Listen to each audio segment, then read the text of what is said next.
Yeah, you know what it is. Welcome to the best coast. Yo, it's Bronze Age nerd with that collecting elite. Bigby McFly steady bringing the vintage heat. Pull up a seat, we diving in the stacks. Silver to the bronze, got the knowledge on tap. From Kirby's Kings to the mutants, wow. We breaking it down in that laid-back style. So grab your snacks, let the panels unfold. This is comic book chilling with the stories we told. Comic book vibes, we flipping them pages. Legends and lore from all the ages. Golden to the modern, we talk that news. With Bigby McFly and the nerd cut loose. Yo, you tune into that Bronze Age flow. Where comics live and legends grow. Bigby McFly in the cut, let's fly. Best coast, baby, comics are what saved me. Big, yeah.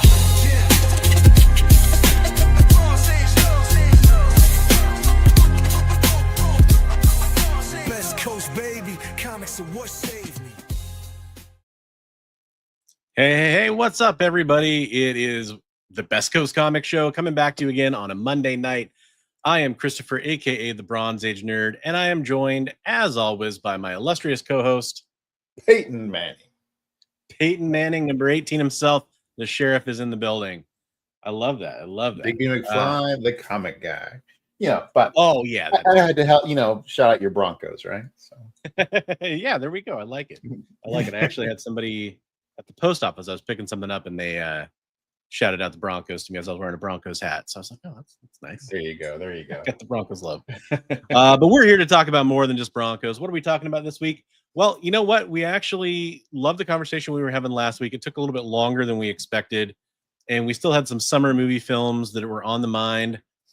So we're going to talk about some of the other summer movie films that were big this summer, like summer blockbusters, essentially, that were tearing up the domestic box office charts, and just movies we enjoyed and wanted to have a chance to talk about. We also have a lot of community art that we want to share, and we have a lot of comic book news to get to. So there's lots of other topics we're going to talk about. Before I say hello to everybody in the chat and we get rolling on those topics, I do want to take a second to let you know that we're streaming on a few different channels. If you're watching us on YouTube, you might be watching on Bigby McFly, aka Peyton Manning's channel over there. You might be watching on my channel, Bronze Age Nerd, or you could go watch over on the EXP, which is a awesome comic book streaming network with lots of different shows, including us, Monday nights at 8 p.m. Pacific. So definitely check that out over there. More than just Broncos t-shirts coming soon. I love it. That's right. But before we get into our topics, nerd, more than just Broncos. exactly. A little more than just Broncos. We got Hydra Asylum Comics in the house. I'm gonna try to do my best to remember this week to shout out to go give a subscription to any YouTube channel holders that I see in here. Hydra Asylum Comics is partially our producer Jay, who's part of that channel. So go check them out and give them a sub. We got Richard Westfall coming in with the silver medal. He says, "Hi, Hydra." Hail, Hydra. Yeah. Must be a new recruit. He doesn't quite have the motto down. Have it down yet. And GT Key Comic coming in with the bronze medal. I think that was actually the same order as last week, I think so. I think so. Yeah. Speaking of community artwork that we're going to have coming up, one of the pieces that Bigby and I were looking at earlier comes to us from Headless Hammerhead. Of the Headless Hammerhead Guide to Comics and More. Howdy, y'all. Yeah, there's some things have changed on YouTube. They have an XP thing. I was playing around with that when I was watching Comic Tropes stream earlier. Exactly what that does, but it's like a gamification of the YouTube chat. Like the more you comment, and if you super chat stuff like that, I think it raises your rank on the leaderboard. Oh, so. Okay. What's up, Derek? Derek's got the Groucho Marx mask going on there. I love it. That's a classic. Yeah, we will be talking about that in a second for sure. What? We have an award-nominated individual on the panel tonight, so we got to talk about that. And we got Collector P joining us. Hey, folks, as people stream in, we'll try to at least highlight your chat to let you know that we see you. And we will, and then Richard just gave the link for Hydra Asylum in there, so go give them a follow.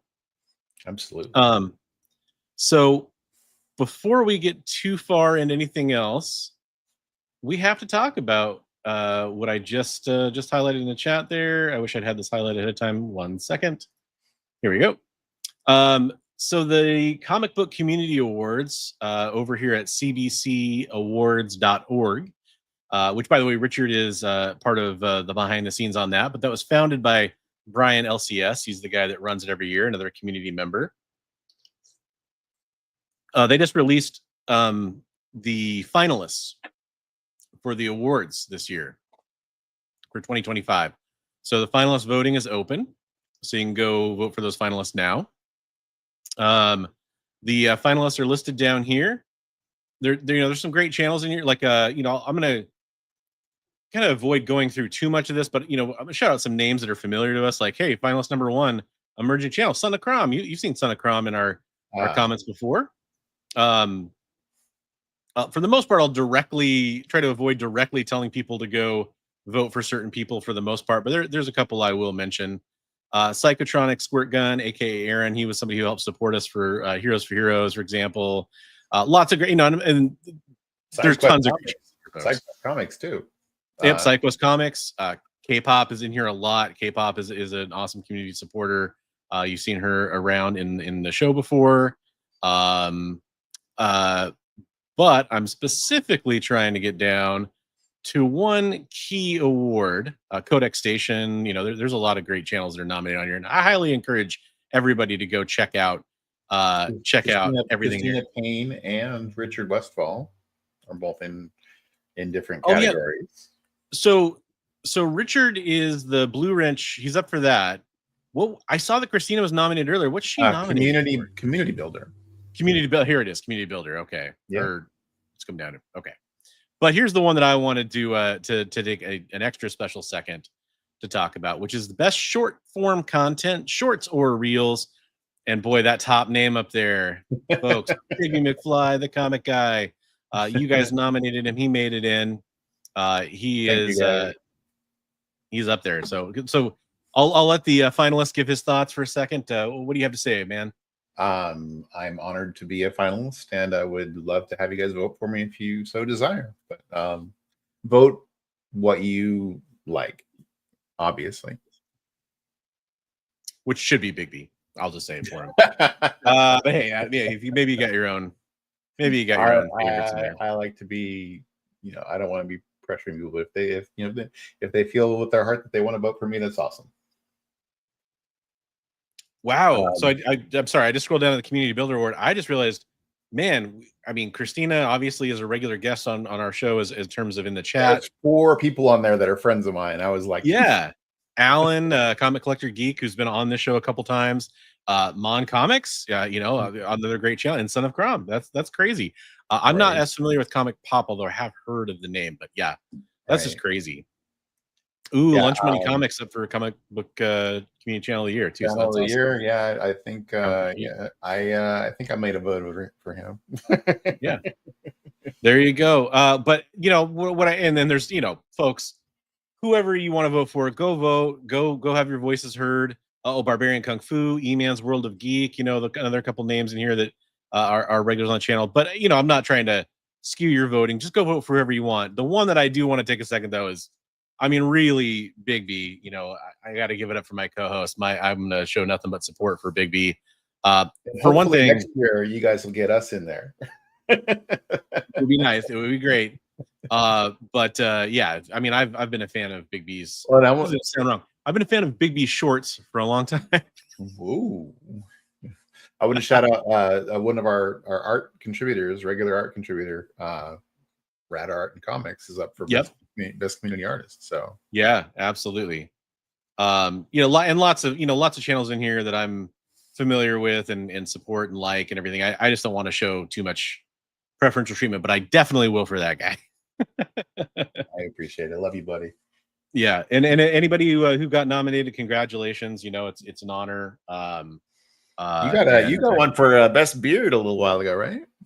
The first year, yeah, they did that. Yeah, I know it's confusing without Peyton Manning's name being on there. It's weird. I don't see it.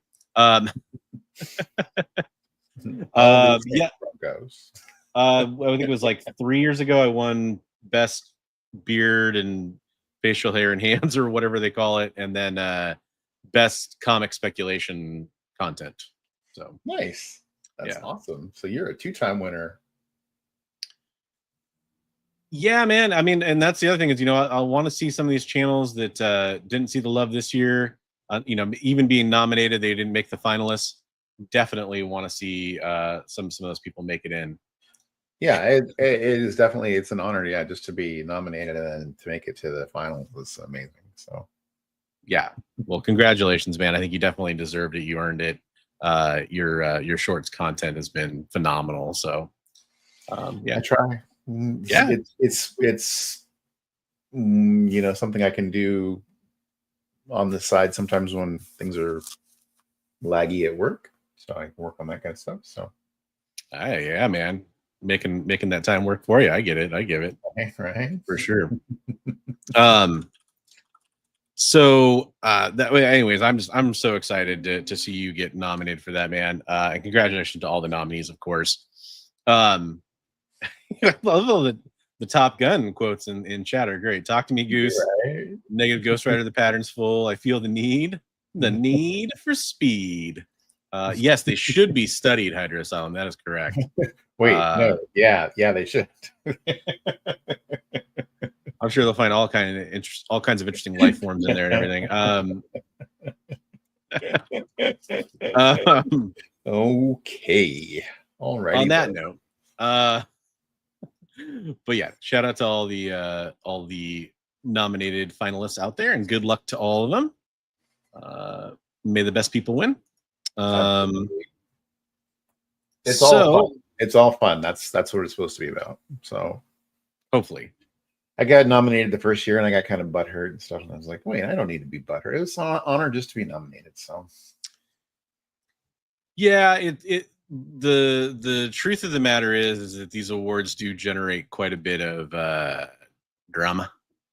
Right. Which is why I try to just kind of, right. try to handle it as quickly as possible and move on, because I don't want anybody to get upset. Right. Yeah. Including me. No, I'm just kidding. So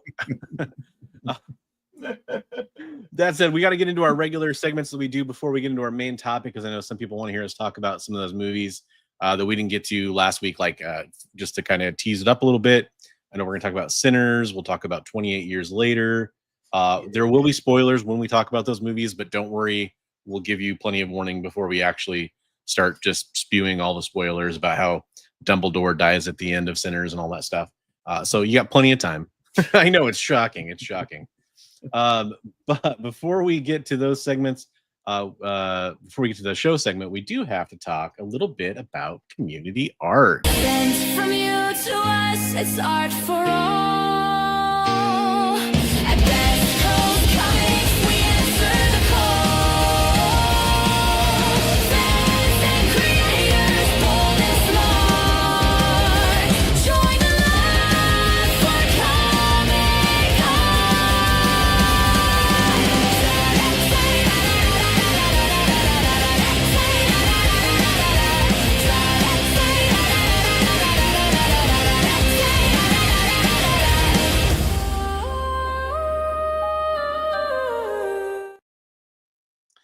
All right. Frankenstein piece. Woo. There's a few that stick out in there. I was a little partial when I chose the pieces. Let's talk about community art, folks. If you're curious what this is, it's where we show off your artwork that you shared with us. So if you want to have your artwork shown on the show, all you got to do is send it in to us, and we're going to show it off. This week, we have an awesome selection of art. First up, just because it's in alphabetical order, and by no means am I trying to skew anybody here into liking the order here, but we have actual Dracula. If Aaron A. Aronson wants to come on and share some art, they'll come up first. Don't worry. But we've got a great cartoonist kayfabe tribute piece here that he did. It's on a wizard kind of parody cover, obviously Beavis and Butthead inspired. That's so good. Yeah, man, it's really good. It's really good. The likenesses are great too. Well, it's like a multi-layered, parody homage kind of a thing, right? And it just it works with those guys, kind of even kind of in the duo of Beavis and Butthead. It works with the wizard. It works with it just works on multiple levels. I love it. Rad Art and Comics says, "Hey, I'm Aaron." There you go, man. You got to change it up. Got to get that RADD out of there in the beginning, man. Aaron Rad Comics. There you go. You be first.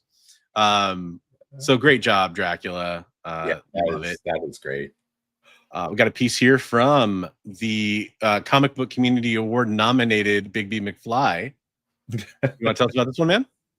Yeah, so I got invited kind of last minute to do a piece on Nerdy Musings channel on Saturday. He's going to start doing kind of on the regular, I guess, maybe around noon-ish on Saturdays, an art stream. And so I was honored to be one of the inaugural guests, along with a couple of the other people who will have some art on here in a little bit. And boy, those guys are phenomenal, and it was just really fun. So that's the piece. I got there late, and I whipped out a piece of paper and started drawing. And if I'm not mistaken, that is Superman, right?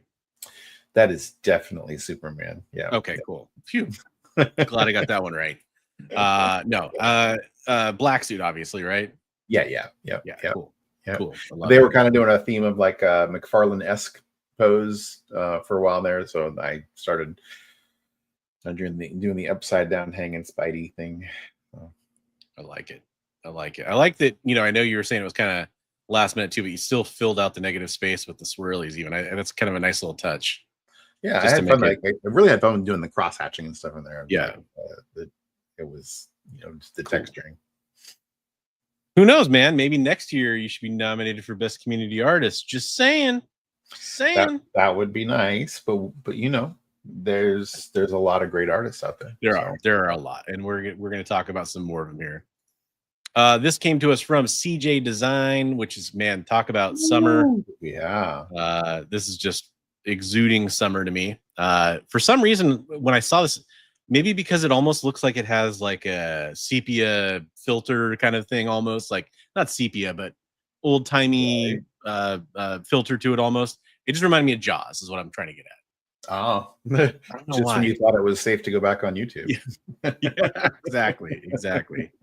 Great job, CJ Design. That's beautiful. I love that summer vibe right there. It's just awesome. Good job. And it's just nice to know she comes with her own flotation devices. I mean, that's really the important. Part. 3 of them, right? Yeah, all 3. Yep, you got it. Great job, man. This was Comic Tropes did this, and this was he illustrated a character. Was it Jim Mahfood's character that he was talking about? Jim Mahfood's character. He has a series of books that he's coming out with that are spoof characters, and Arachnid Enforcer is one of the characters. I love it. Yeah, it's pretty cool. Good job, Tropes. The Arachnid Enforcer. He gave me 2 pieces, so the one for next week is hilarious. So, oh, right on. So tune in next week, folks. Another Spidey coming to us, but man, the Spideys kind of all got stacked up there, almost in order. Spidey's flying. Yeah, Comics Limited sending in this amazing Spider-Man. Get it? That's a card. Oh, nice sketch card. Yeah, so that's cool. A pretty sweet detail for a card. Good job, Trav. Nice, man. I like the colors on it. Yeah, he did great. Yeah. He's got another, speaking of next week's piece, he's got a Polaris piece that he did for I'm going to show. So next week. Hey, that's awesome. Ruby. Well, tell your dad good job on the Spidey piece there, and thanks for tuning in and watching us. We appreciate that. Yeah, we appreciate it. We love everything Travis does for us. I know Ruby's looking forward to hearing our thoughts on Minecraft. So cool. Very cool. Dan Kelly coming in with some Old Lady Harley. Awesome, dude. Love it, Dan. I almost like every year or so I kind of forget Old Lady Harley's a thing. And then I go across, come across them in like a dollar bin or something like that. I'm like, oh yeah, that's right. They did an Old Lady Harley series. Just almost like a parody kind of a thing. It's just so funny. Hey, there's Mr. Tropes himself, Chris. I don't know if you saw. We just showed your piece. Yeah. Shout out to Comic Tropes. I was mentioning earlier. I was watching his stream earlier. He does on his Comic Tropes After Dark channel. Definitely go check out that and his main channel. Lots of great content. A couple news pieces we're going to get to in a little bit that I definitely caught wind of thanks to his show, which I appreciated. This is one of the guys that I got to draw with. Whew. This is fantastic, man. Oh my god! And he's so fast. Like he did like 20 drawings while we were all drawing. He was just like, we were all just like, oh my god, yeah. Was this digital?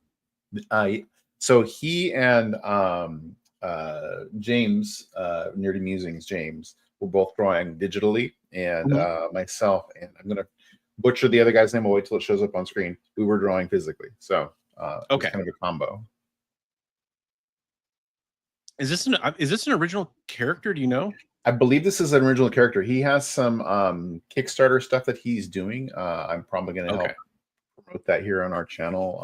Talk about it a little bit when he's ready to do that. Definitely. But I know he's doing some of his own characters and stuff. And yeah, that's just, whew, I love the action. You know how I like to do the smoke and the capes and the swirling things. I'm like, yeah, that one speaks to me, man. Yeah, it's got like just the depths of layer going on here that are really cool. I like that. Yeah, I was like, man, you got to teach me your inking and digital skills. And he's like, maybe we could do a series, like an art series together, like teaching. It's like, oh, that'd be cool. That'd be cool. I would definitely love to learn, you know. And he's like, well, you have some stuff to teach, I'm sure. So, you know, maybe we'll do something. I agree with that. Nice.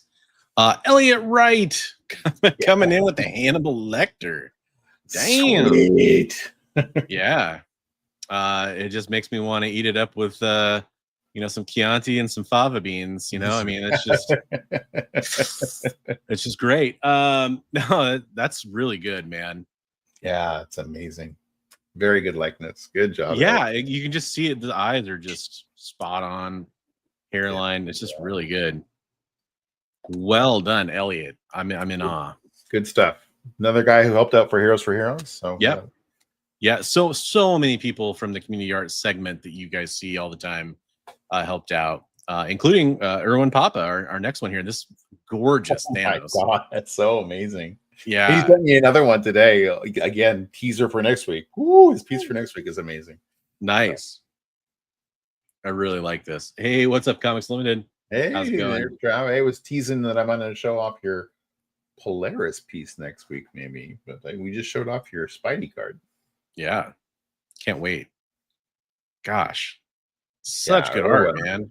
Yeah. Oh my dude, I can't believe that Frank Frazetta sent this in this week. I'm like, that says after Frazetta at the bottom? Is that what it says? No, this is the original Swamp Demon. Okay, this is the original Frazetta. I was like, holy cow. Sorry, I tried to have the order go the other way around on this, but this is the piece. If people aren't familiar with this cover, the painting really that Frazetta did here, I wanted to make sure people were familiar with it because it's kind of an inspiration on this piece, which is what Headless Hammerhead sent in.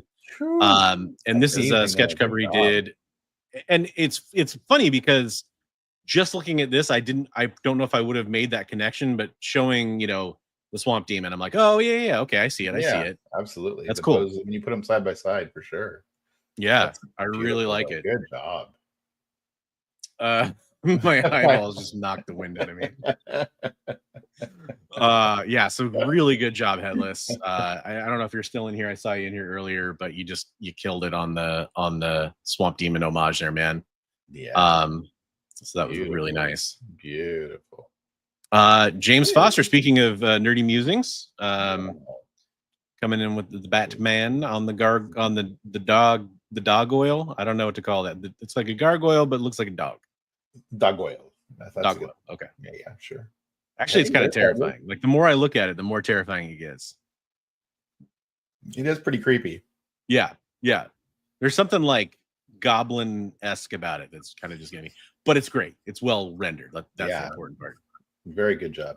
Yeah. Good job, James. Nice. Yeah, he was working digitally on some Spidey stuff. He was just learning the ropes of StreamYard, so he was trying to like manage the chat and draw, and he's like, man, it's not easy to juggle all this stuff. Thanks for sharing. We appreciate it, Headless. Yeah, beautiful stuff, man. Thank you so much. Shout out, Mr. Nope. Hey. Guard dog. He was right under. It was right under our noses. Yeah. There you go. I love it. Guard dog. There we go. Hey, speaking of rad art and comics, there we go. Talking with him in the chat. Got an amazing Batgirl piece here that he sent in. That's fantastic too. Is that Clayface? Yeah, it's like he's been melted down, kind of with some water. That's awesome. I love it. Good Just job, even the man. reflection in the buildings is really nice, dude. So good. Bats going to the So moon. good. I like it. Like it a lot. Hey, what's up, Nostalgic Pod Blast? How's it going? Hey, what's up, man? The only thing scarier is when someone steals a slice of my gabagool. I love it. Love it. Side Quest Comics coming in with a little Shockwave goodness.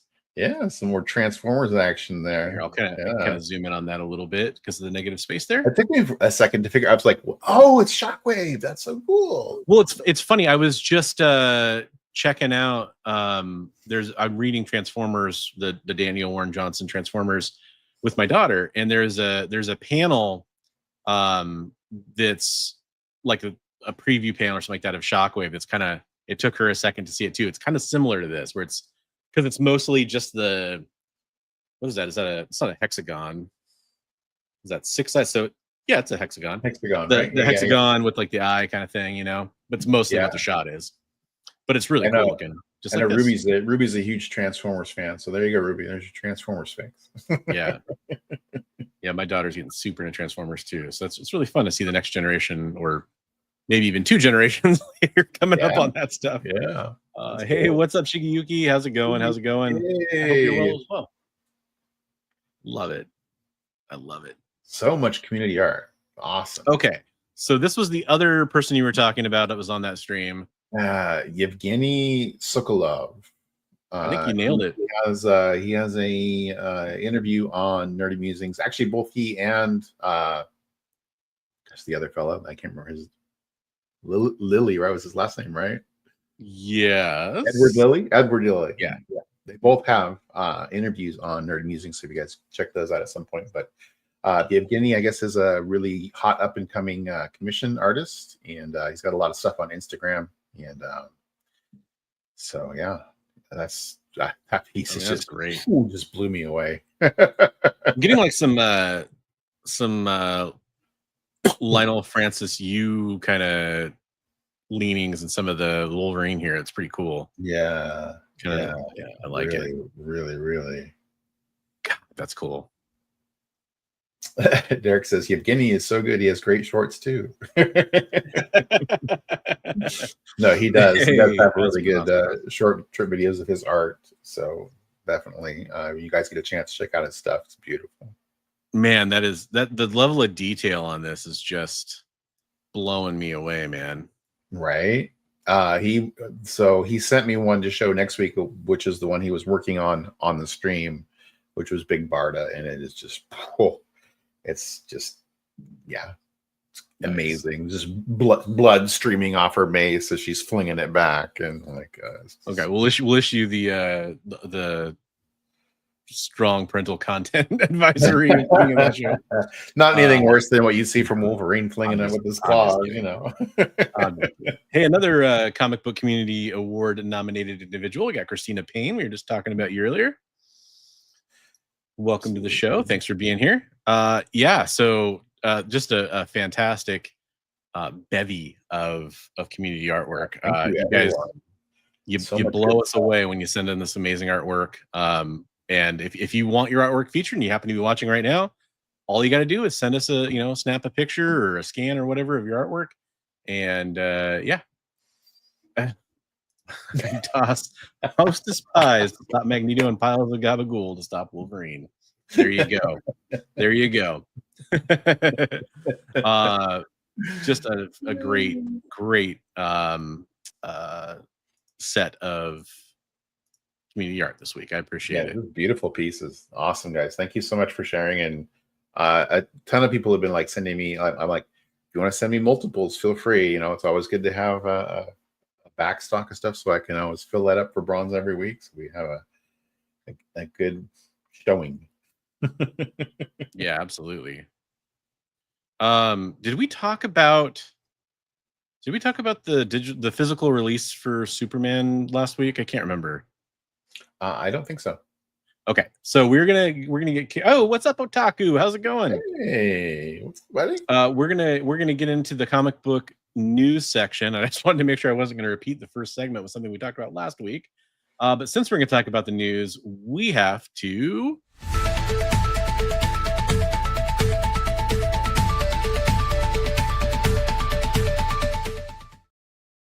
Make it official. Some news captures.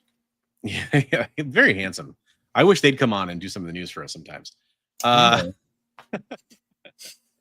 We have this from comicbookmovie.com talking about Superman Blu-ray getting a release date, the special features, and Alan Tudyk on why Superman Robot number 4 was named Gary.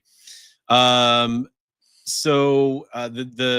physical release is going to arrive in online and physical retailers on September 23rd is your date. So I thought this was appropriate because we've been talking about big comic book and tentpole movies for summer releases, and one of the biggest movies of the summer is coming to physical already.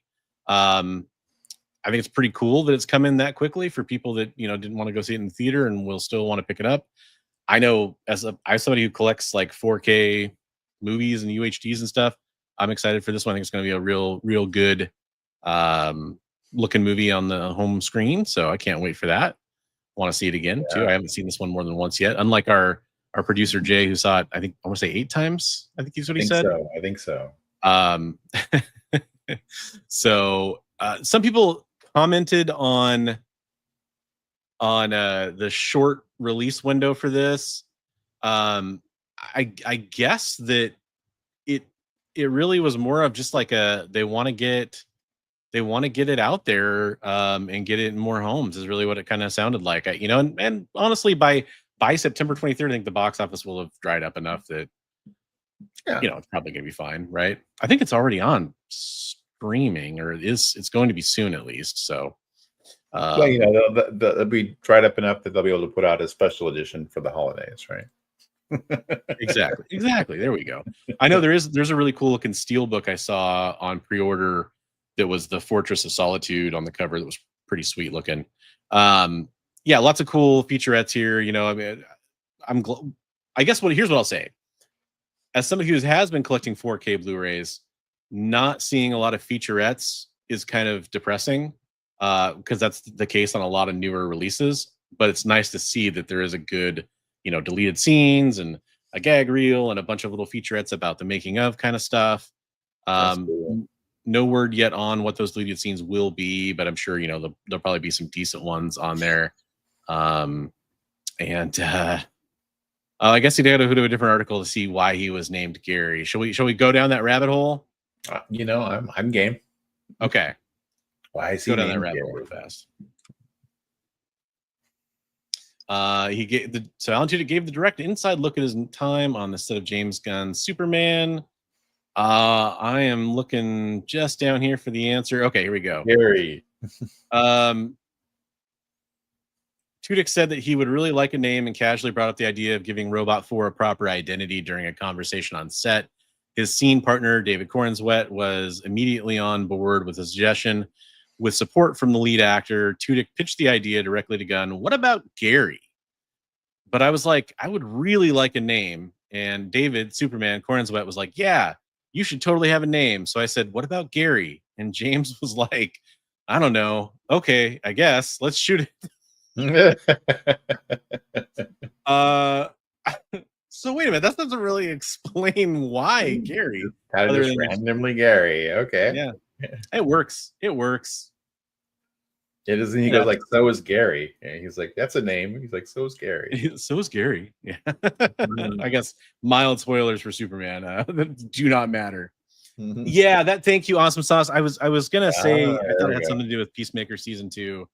Yes, that is exactly the case. Chad says he can. We can talk offline on how to secure his vote for 2026. All right. Yeah.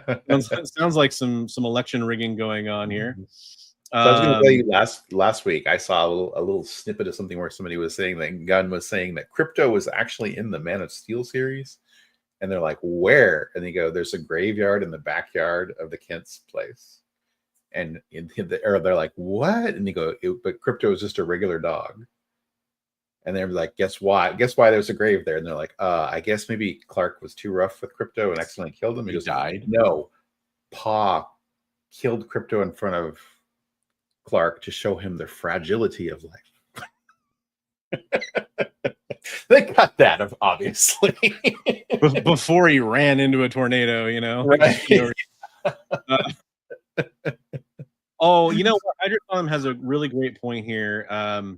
We did have a pretty big miss in the segment where we forgot our weather girl. You know, folks, we used to do this thing with Sydney Sweeney, but there's just too much jeans talk going on right now. So we really have to kind of go with the Anadarmus talk here, don't you think, Bigby? I mean, I'm game for doing. You could show the other one later. Okay. Richard can beg for it later. We'll do it just because we got to get the weather girl in here. Yeah. And with your smoky eyes dancing through ballerina, kiss me goodbye. You throw a punch, I say please, I'd like another. After Blade Runner, I'll never recover. Anna, with your smoky eyes dancing through ballerina, kiss me goodbye. You throw a punch, I say please, I'd like another. After Blade Runner, I'll never recover. All right, folks, are we canceled yet, or what's going on here? The weather is going to be hot and steamy. Yeah. So it's going to be very, very hot, very, very hot, very, very wet. Is it true that Anna is dating Tim Cruise? I don't know about. I've heard some rumors that she was dating Tom Cruise, but maybe she switched over to Tim Cruise. That would be interesting. I definitely think no. I've seen photos of them hanging out together. So that probably means something. You know, usually two actors don't just hang out and record. Ooh, we got some FF versus Superman smack talk coming in here. Gary would slap the crap out of Herbie. I don't know, man.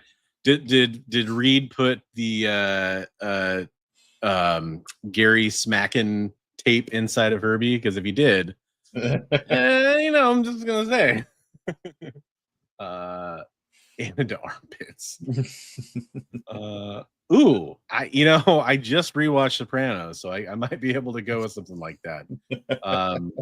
We know where Chris's head's at. I like it. Definitely a lot of gabagool there. A lot of gabagool for sure. And I love how many times the therapist mentions it too. Like, you got to lay off the gabagool. So we got another news story coming at us. This one, I love the subtitle on this article, which is LFG. Ryan Reynolds shared out a teaser image on his social media. I'll just scroll down to it here. You got the Avengers logo with the Anarchy logo over it, which was kind of the what do you call them? Like the team that he had from Deadpool and Wolverine. I don't know what to call those guys. Yeah. Isn't that the flag that they had over what's her name's fortress? Yeah. The Ant-Man fortress? Yeah. Exactly. But there's like, what are they? The Wasteland? Is that what that's called? I can't remember what they call that area. I forgot. But it's kind of like his group that he has there, you know, like Elektra and Blade and everything, Gambit. So probably, I mean, the Void. Thank you very much, Hydersound. So Not to be confused with Sentry and the Void. I think that might be actually part of what prevented me from saying that. So with this happening here, you know, it's pretty clear cut that we're going to get some shenanigans with the Deadpool and Wolverine crew in the next Avengers, which isn't maybe super surprising considering we've kind of seen pretty clear-cut indication that all the Fox characters are going to kind of have their last hurrah in that, the ones we didn't see before yet, and kind of the other ones we had seen recently. I did see like some clarification that we will see no new X-Men in these films yet. They're not going to be the introduction for the new X-Men, so it's just going to be the Fox X-Men essentially. That all kind of lines up. So, man, and you know, we aren't going to get into spoilers for Fantastic Four again because we did that last week, but it's pretty safe to say that, you know, Doomsday, I'm pretty excited about it after Fantastic Four. I think that's all I'll say. Kind of the natural progression there, so that makes sense. We got people like trying to figure out why they're sick of Pedro Pascal and Ryan Reynolds, but they love everything they do. Yeah. Yeah, there's some silliness Explain there. this and invoice me, he says.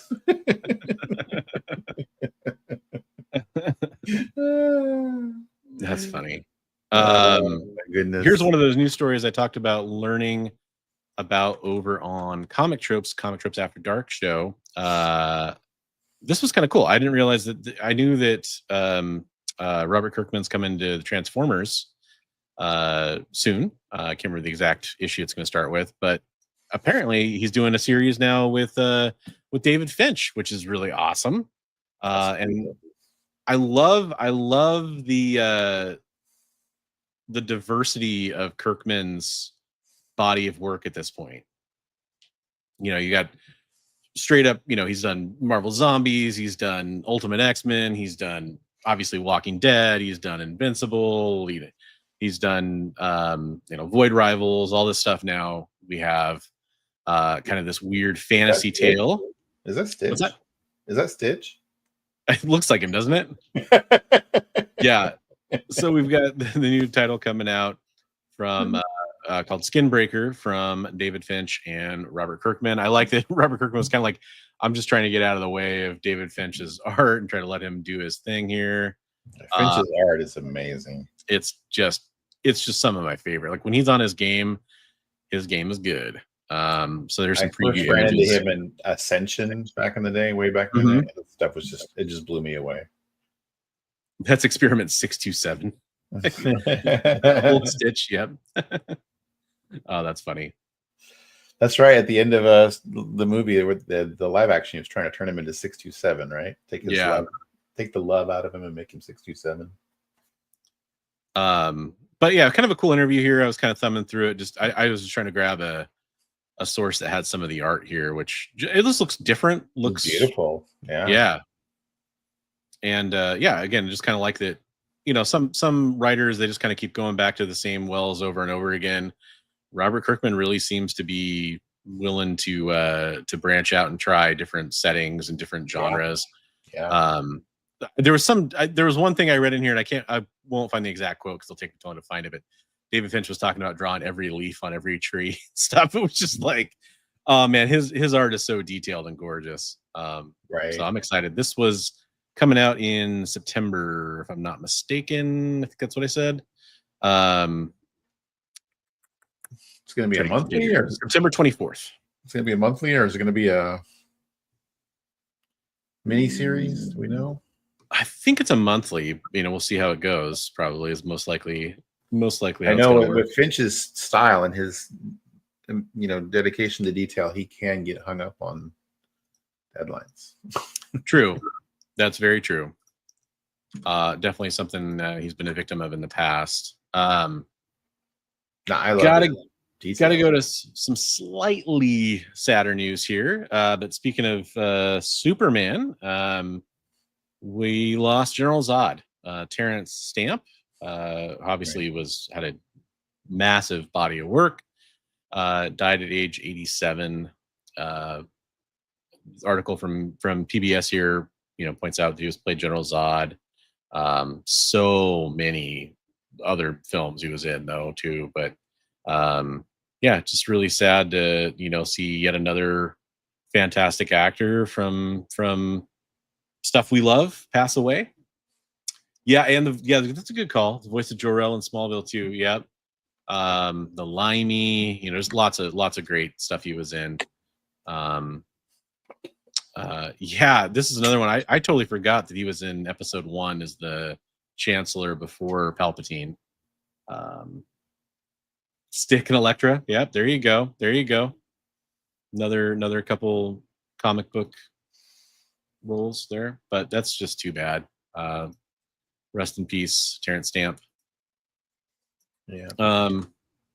The last news story that I had pulled is something that Kyle actually sent me a few days ago, and I didn't really understand the context, and it just looked like something that was in bad taste. I've found out a little bit more about it since then, and also from Comic Tropes show earlier. This is the other one that kind of caught my eye when he was talking about it. So this is from Screen Rant. There's a lot of news sources reporting on this with different slants. But Bloodsport's back with Valiant Comics.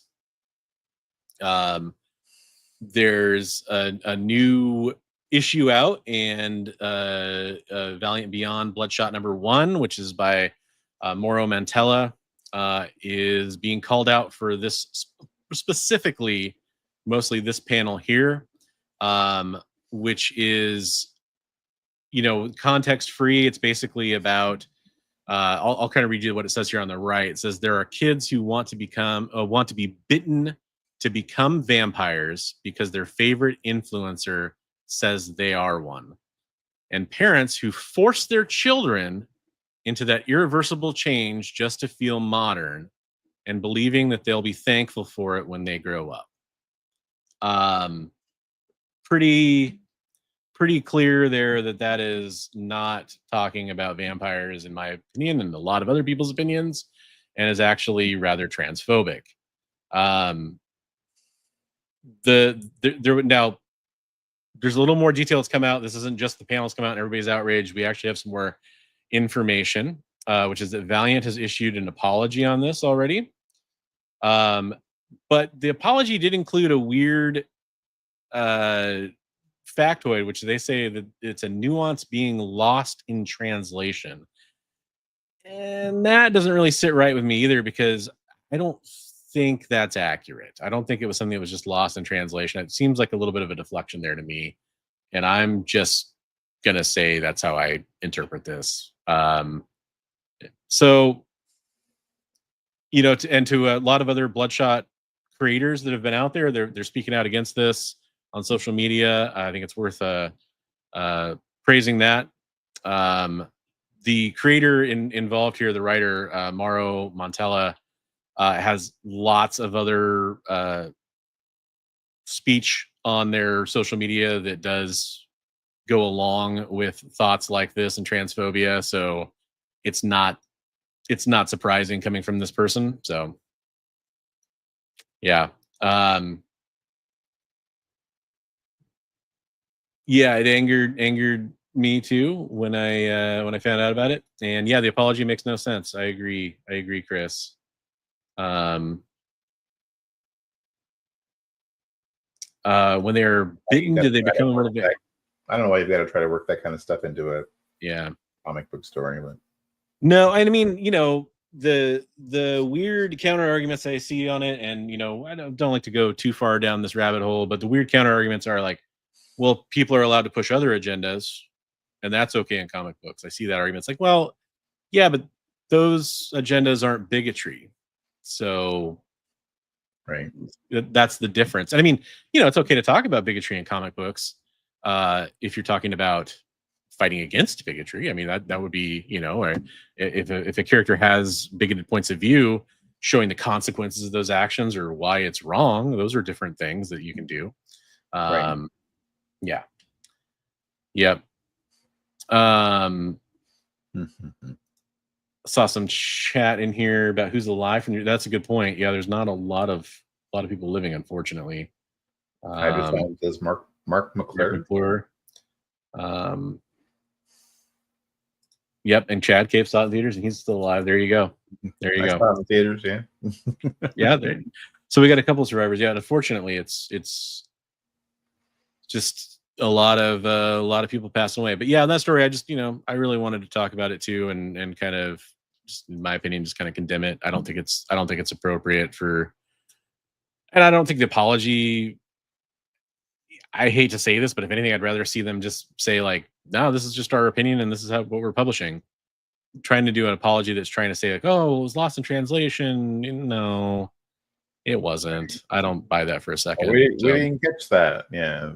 Yeah. I don't know. I don't agree with that. I mean, then again, hopefully it does maybe inspire them to not do that again. That would be good. Right. So yeah, sorry that kind of end on a down note there with the news, I guess, but that's the story. We should probably get back to our main topic, which is talking about summer blockbusters. Yeah. And if for those wondering, last week we talked about some of the bigger movies that have come out this summer. I referenced the domestic box office numbers for summer 2025, and I'll put that back up on the screen right now, just for people to kind of get a refresher. So we talked about movies like we talked about Lilo and Stitch, we talked about Superman, Jurassic World Rebirth, How to Train Your Dragon, Fantastic Four: First Steps. There's a couple here that a couple of us had seen, and one of us had seen, and the other one hadn't. That kind of thing, but Thunderbolts, these kind of movies. But there were some movies on this list that we didn't get a chance to talk about. Sinners being one of them, which was a movie that I think we both really liked. 28 Days Later, movies that we need to talk about. So we're going to kind of reference some of these. I will say, since last week, I went and saw Fantastic Four again in the theater.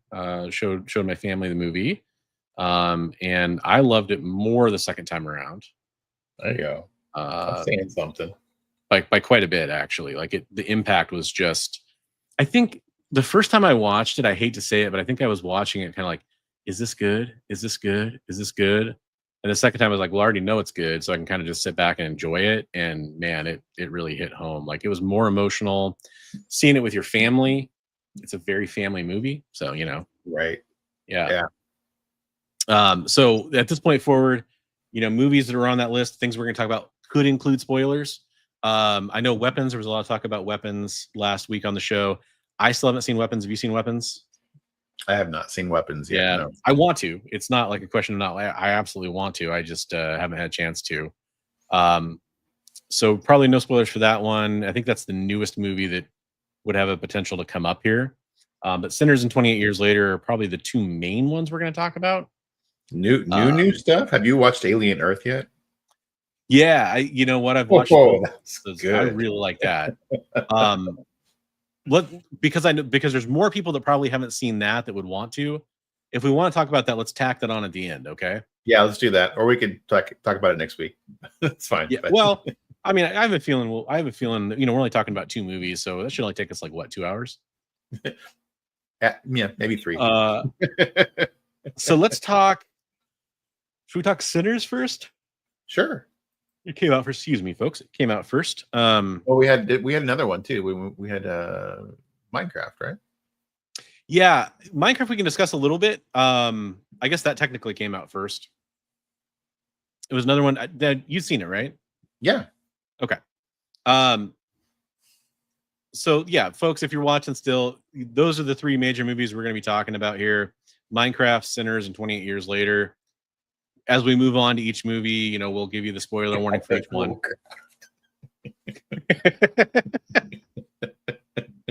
Gabagoolcraft, the movie. That's the full title. Yeah, Alien Earth is really good. That's really good. Alien, yeah. Thanks for talking about Minecraft. So yeah, Minecraft was actually, it will always be special to me because it's the first movie that my daughter saw in a movie theater. Right. She loves playing Minecraft with just by herself, with my wife and I, and watching like movies about Minecraft and stuff like that. So it's going to be special for those reasons. And it was a really great first movie. Oh yeah, absolutely. Thanks for stopping in. Really good film for fans of Minecraft. I thought it was a little zanier than I expected in the beginning, I guess, is maybe kind of how I'll put it. Like a little more out there. Yeah, get some good sleep, man. Yeah. Good to see you, man. So There was definitely some over the top acting in that movie, but it should have been over the top for the way the movie was portrayed. So it was good. It was Yeah. accurate. It was appropriate for the movie. So. Looking back on it, I think you either do it silly or you do it not as silly, and it probably would be pretty boring. Right. So I think you kind of have to, because the thing about Minecraft is there's no real characters in core Minecraft that are fleshed out, right? I mean, so there's kind of have to invent that. So I think for me, it's like Jason Momoa's character was the one that really sticks out as being like Steve, which is Jack Black's character.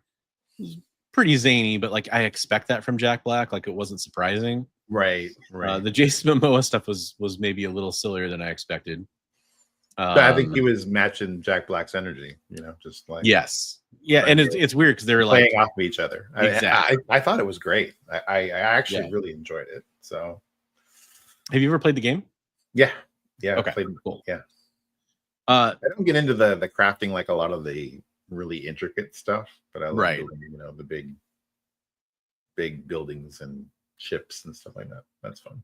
Yeah, I think for me and I may be talking like I didn't like the movie, but I did like it. The only other thing that was hard for me to kind of get around was a little bit of the animation style, like for the actual Minecraft world. It was a little like I don't know how you would do it differently, but it was weird. Like everything's square, but then you're slightly rounding it and almost giving it like a weird texture that's a little strange. Like the skeletons or the piglins or whatever are kind of weird looking, but maybe a little off-putting to me, or like Uncanny Valley or something like that.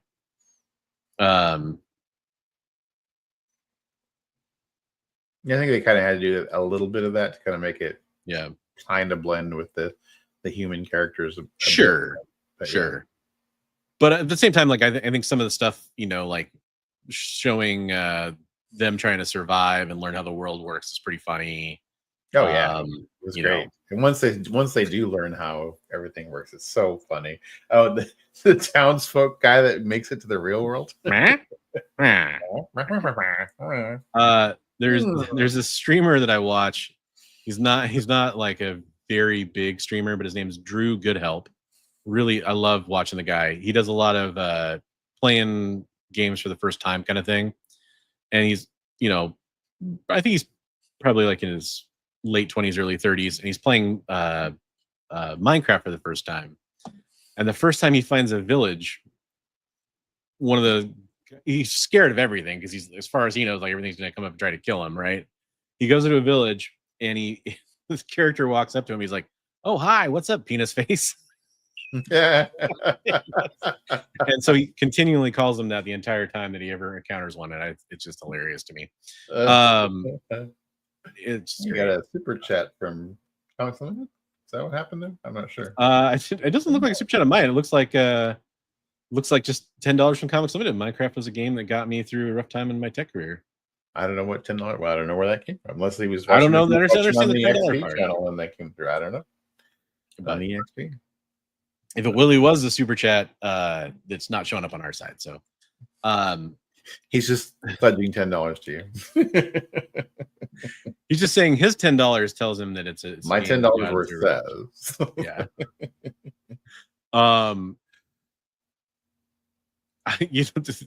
I guess get in touch with the Calm people and tell them to reach out. There you go. There you go. Yeah, no, Minecraft is definitely it's been around for, like, Minecraft and Fortnite are two games I think about that have been around for so long at this point. And they're still extremely popular. Yeah. And I think it's just kind of a testament to, Minecraft to me, I've always associated a lot with, I love Lego. I mean, heck, here's a little Lego set I was building just the other day, like the little Grogu's Escape from the Jedi Temple thing here. And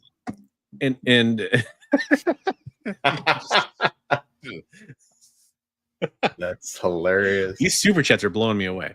Wow. So to me, Minecraft with Lego kind of go hand in hand. You know, it's funny. There's hundreds of Lego games, like video games, and yet Minecraft is probably the best Lego video game. It's just great how that works. I remember when Fortnite had a story. They still have the Fortnite Save the World,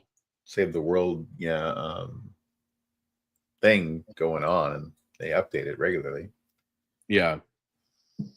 Good night, Moon. Oh, I love it.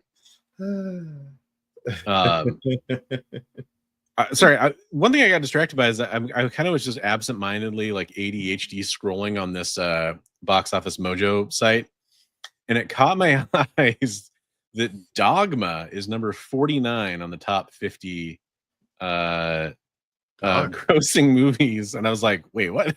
I forgot that it got re-released for a limited run because they Kevin Smith got the rights. Right, he got it back, right? Yeah. Also Shin Godzilla, which I think would be cool to see. I've never seen it, so that one makes more sense. Anyhow, sorry. Easily distracted. But yeah, Minecraft was really good. It was, yeah, again, it's always gonna hold a special place in my heart. I don't really know, gosh, what else is there to say about it? It was good. Do you think there's gonna be a sequel? I think most likely there most likely will be a sequel, and the cool part is you could do it without even any of the same characters. True. I mean, you could definitely bring back the same characters, but I think that's, you know, oh, we don't want to pay Jason Momoa. Oh, we don't want to pay, you know, Jack Black or whatever. Well, hey, guess what? You don't have to. You do anything. You can still do a sequel to it. Right. Yeah. I wonder if they would do like end game, like Ender Dragon stuff. I don't really know what they would do. Ooh, that'd be kind of cool. Yeah. Yeah. A lot of that quest stuff. I mean, yeah, we got to see some of the stuff with the, you know, the zombie pigmen and stuff. So that's pretty cool. I mean, yeah. I think it's, you know, it's one of those things where it's one of the few films that shakes the video game curse too. You know, that there's no such thing as a good video game movie. Well, I mean, that's pretty much nailed what it needed to. Don't milk this harder than Deadpool. There's been some good video game movies. It's just there have now, yeah, but for a long time, I mean, for a long time, yeah, they were so bad. The best one you could point to is like Tomb Raider for a long time, right? Anybody remember the original Mario Brothers movie? Yeah, exactly. See, I mean, I'm trying to think. What are some? Maybe this is a future video. What are some of the better? So there's Minecraft. Even though it's not a movie, I think Last of Us. Although some people will argue it's not anymore, but I think it's still a really good adaptation. Ruby brings up the Sonic movie. Sonic films, yeah, and those are still somewhat more recent, but yeah, I think the first one came out like what 2020 or something, or 2019. I like the original Mortal Kombat. Not a bad one. The new one looks good too with Carl Urban. Yeah. I think that looks great. The new Mario is really good. Yeah. The new, which is surprising because as soon as I saw Chris Pratt was playing Mario, I was like, "What?" But it turned out really good. Yeah. Trying to think what some other good ones are. There's probably some other ones out there, I'm sure, but yeah, it sounds like a topic to do some research on. It sounds like definitely a future video. Like Prince of Persia was really bad. I don't know. Yeah. Resident Evil. I actually thought that was an okay popcorn movie. I enjoyed it. The Resident Evil movies are fun. They're fun. They're fun, but they're not very good adaptations either. Like Resident Evil, the first one's close, the closest probably. And it's still not super close. Like people would expect to see more of the mansion and, you know, I mean, a couple different characters. Oh, Silent Hill, Derek says. I haven't seen the Silent Hill movies. I'll have to check those out. Street Fighter? Really? We're gonna really? I don't know. I think he's saying bad. Yeah, okay. There's a skull there. It certainly is one of the video game adaptations of all time. But yeah, it's different topic. If I donate enough money, can I just say what I want? Yeah, sure. 100%. Yeah, I hear you. I like those movies until I played the games, because I saw the movies first, or the first few movies anyway. And then I played the games. I was like, oh, I played no. the original, the first Resident Evil. Like it was scared the crap out of me playing. I would feel like playing it and be like, when The controls and the comes through camera window scare you more than anything else in that game.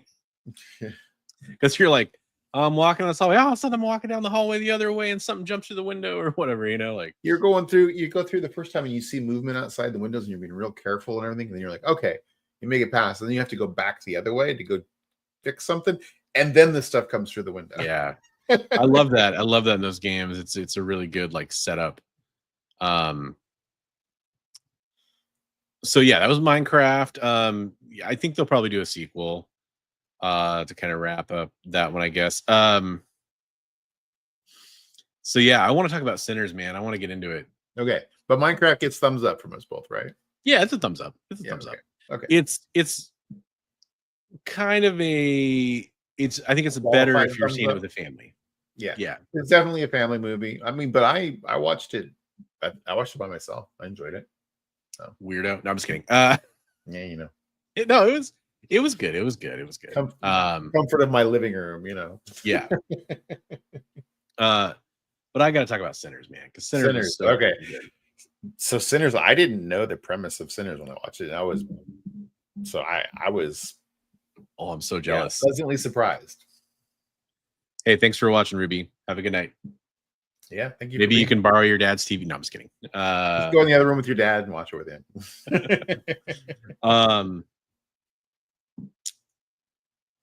Gosh, I'm so jealous of you for seeing it without knowing what it was. That's cool.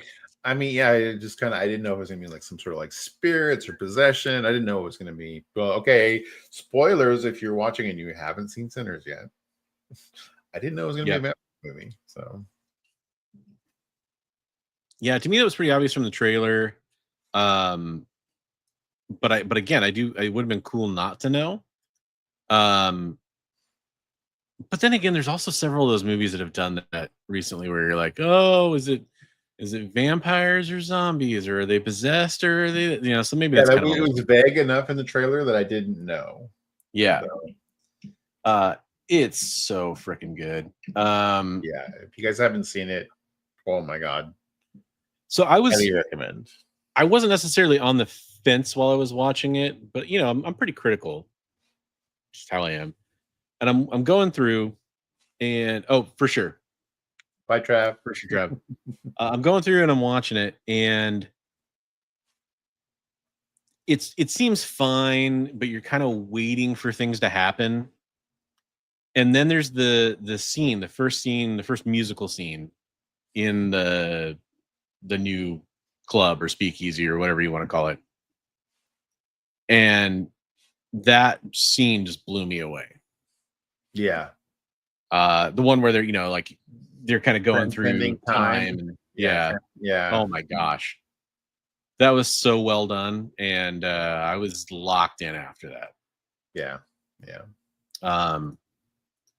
It's the scene where the Native Americans were chasing the vampire. And I was like, oh shit, it's gonna be a vampire movie. I was like, yeah. Yeah, that's really cool. Really well done. Gosh, I feel like all I'm gonna say is just gushy stuff about it. The juke joint. Thank you very much for that, Hydrosylum.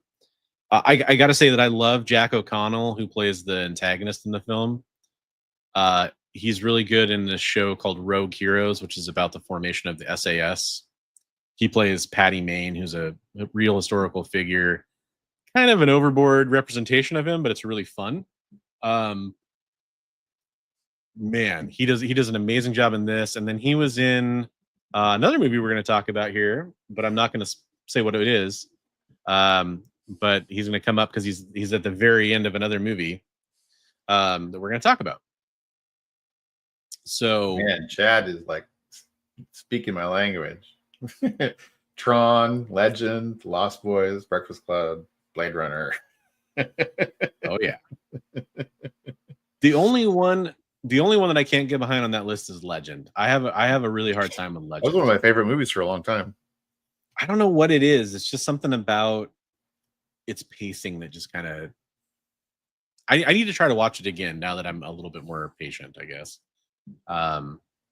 But yeah, all the rest of those are fantastic. It's Sinners is so well shot. Is another thing that really like. There's a few movies I've seen in my lifetime where it's like the cinematography really stands out to me. Sinners was one of them, and seeing a couple. They weren't really even like featurettes, but there's a couple things I've seen since I saw the movie that kind of was like, oh man, like yeah, a lot of thought went into this. Like it kind of shows. Really, really well done.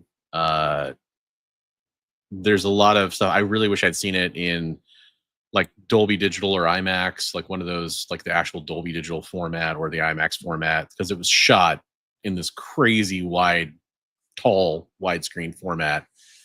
And I didn't get to see it that way. I wish I had. Right. Man. So you're a huge fan of the cinematography.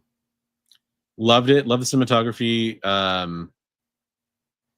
I do think that maybe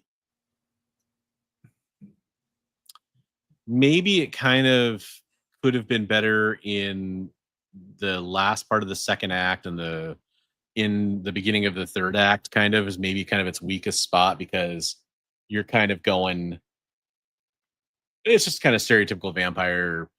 You kind of go full tilt. Yeah, you got to stay engaged. Yeah.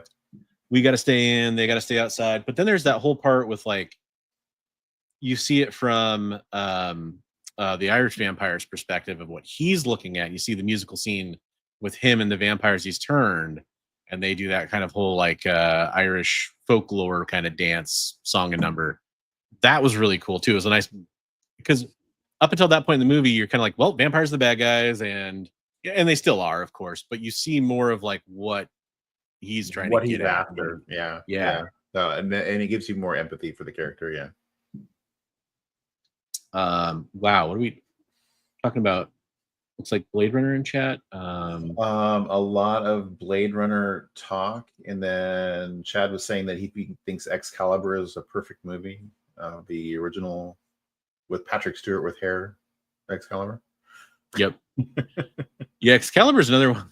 That's another one that's kind of for me is out there, but I enjoyed the hell out of Excalibur. Yeah, another one of those. Yeah, that scene where they're playing what's the song? No, I knew the name of it before we said, but where they're all charging to go to battle. It's great. Yeah, then everything's coming back to life as they're going across the land. It's great. Interesting about the Rutger Hauer thing here too. Yeah, that's cool. But yeah,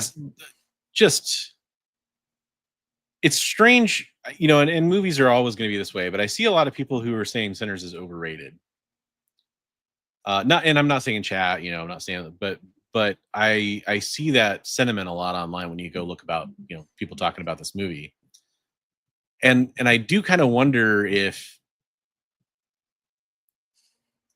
it's kind of maybe too surface level for some people. I don't know. Maybe it didn't spell things out enough for them, but I really enjoyed the heck out of it. I'd be curious to see somebody speak onto why they didn't really like it that much.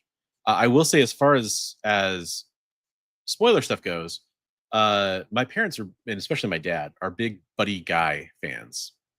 And the post-credit scene, or the kind of mid-credit scene, you've again, spoilers here, really don't watch this part if you haven't seen the movie. You see vampires, a couple of the vampires come to see and visit the older version of the character from the beginning of the movie, who's played by Buddy Guy, who's if you don't know, is a extremely talented and famous blues musician in real life. And it's just a chilling scene, because you keep thinking like they're just going to kill this guy. Right. And yet they're really just kind of like, it goes back to that theme of the film, and there's kind of like almost paying homage to his music. Like, I feel like at that point they've kind of evolved as vampires. Are not just blood hungry monsters. They remember the past, and this is somebody that they remember as a friend from their past. well, the And world so has it's changed so much, and they're kind of like, it would be silly to destroy this thing that has changed so much. But you can see the fear in his eyes. Oh yeah. Which is great, because it's somebody who isn't really an actor, like portraying that too. Yeah. It was really well done. That part was very good. I loved it. Lots of love for Rutger Hauer in the chat. I love it. He's an amazing actor. I went on a Rutger Hauer binge back in the day. I loved his stuff. What was the I gotta like look it up because I can't remember the name of the movie, but he was in something else I really liked too. Lady Hawk? Oh, Lady Hawk's a good one. Blind Fury is the movie I'm thinking of. Oh yeah, it's a good one. Yeah. Blind Fury. It's kind of just, a little different. Hobo with a Shotgun. Forgot about that. There you go. He's in a lot of good movies. Yeah.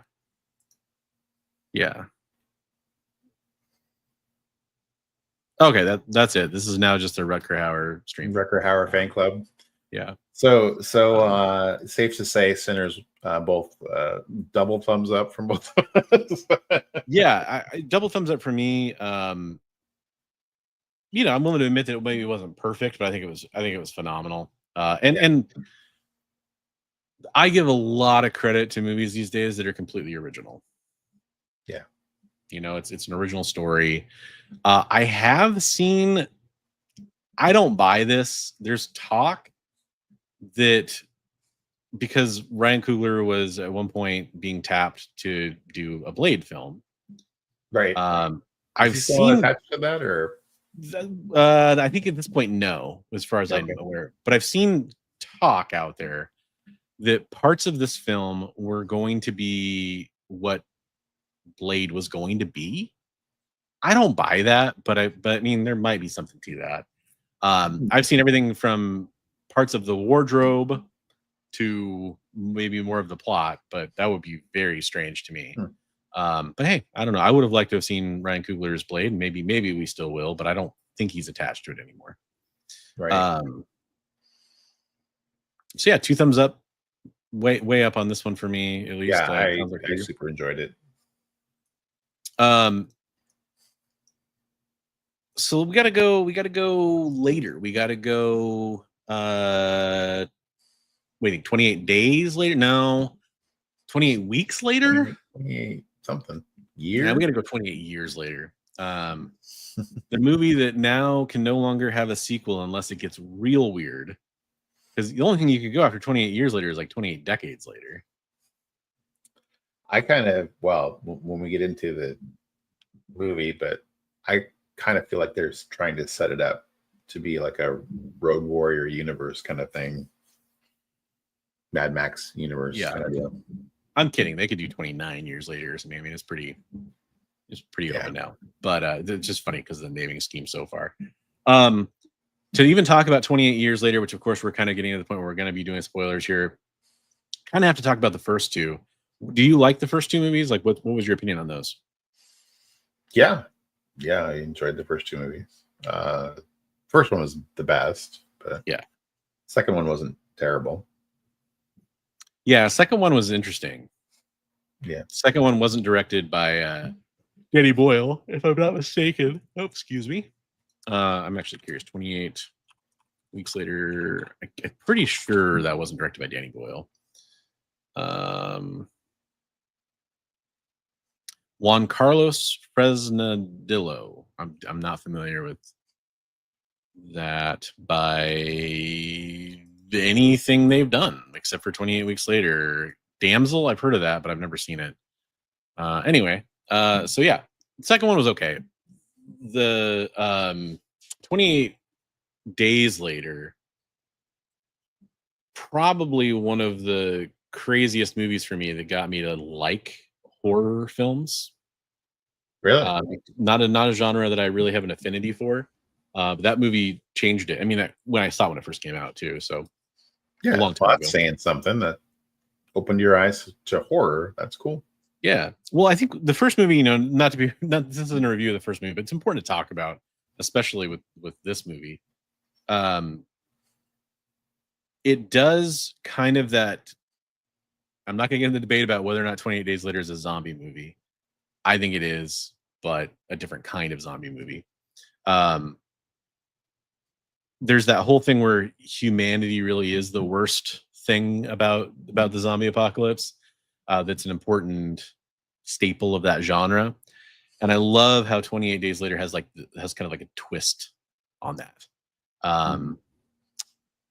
And I love a lot of the actors involved too. Christopher Eccleston and Cillian Murphy and oh my gosh, I'm gonna Brendan Gleeson. So many great actors involved, and they give great portrayals. Yeah, I mean they're rage zombies. They're just some people say fast zombies, whatever. But yeah, I really like that movie because it's terrifying. Because slow zombies, you always think like I could get away from them. I could get away from them. And of course, you're going to get cornered in a dark alley or something like that, and you can't get out or whatever. But rage zombies, like, dear golly, man, like you're not going to get away from these things. Right. And it takes just a drop of blood. It's not a bite. It's not, I mean, it's all it takes. 28 years later, let's get to that. I'll just say that, like, from the opening scene with the blonde children in the room watching TV, had me on the edge of my seat. Because that scene, like, you're just like, oh my God, this is gonna be terrible. Right. The tension is just there from the beginning. And it does a really fun thing with the momentum of tension in the film as it goes on that I really enjoyed. We get a lot more lore. We get a lot more everything. You get any spoilers again, but you get callbacks to that very first scene at the very end of the movie. Yeah. So that was pretty cool. I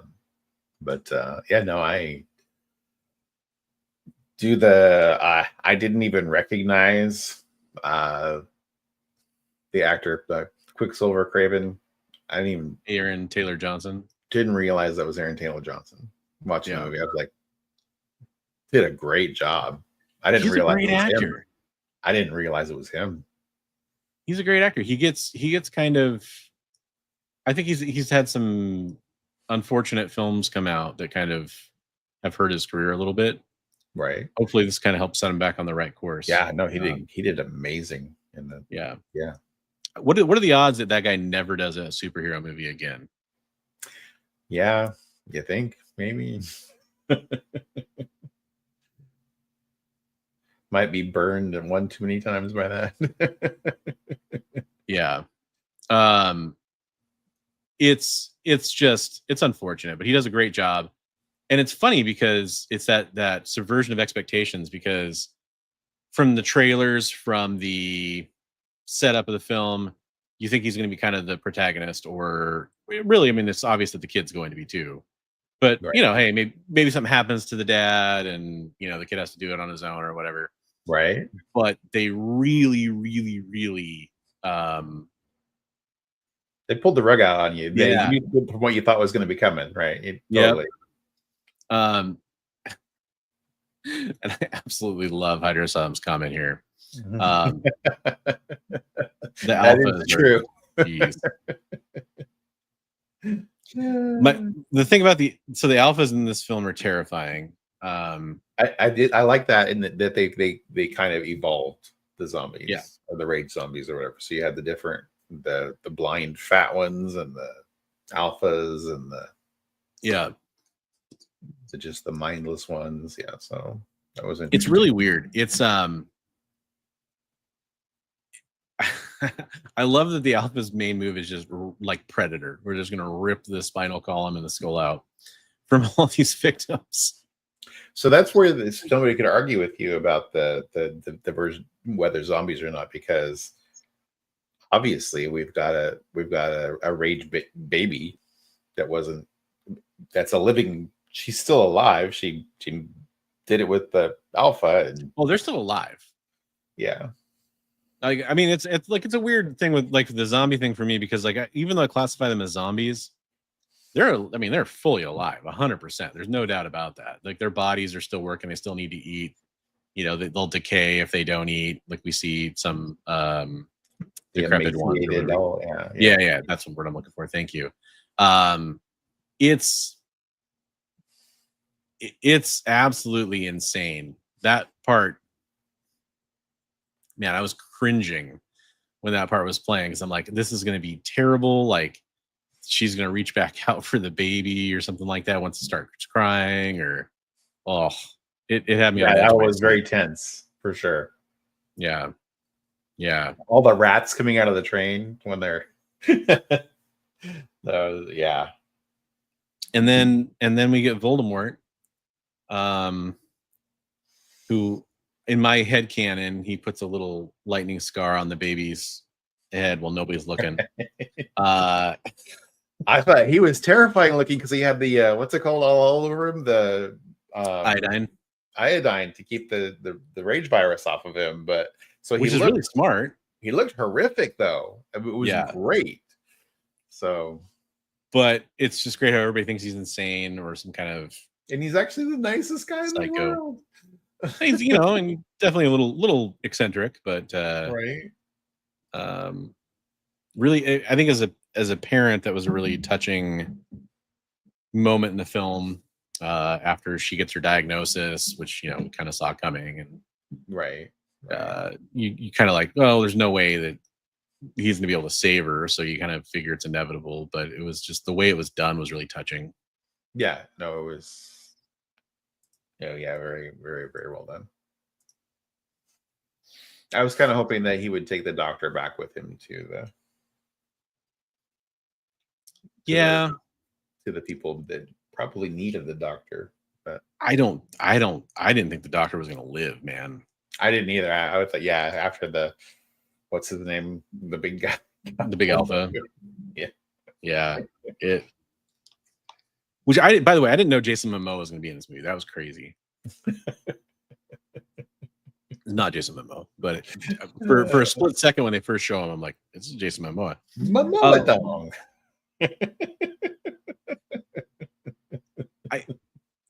My one pet peeve about this movie is how could I think they were Swedes, right? The team that washes up on shore. Yeah.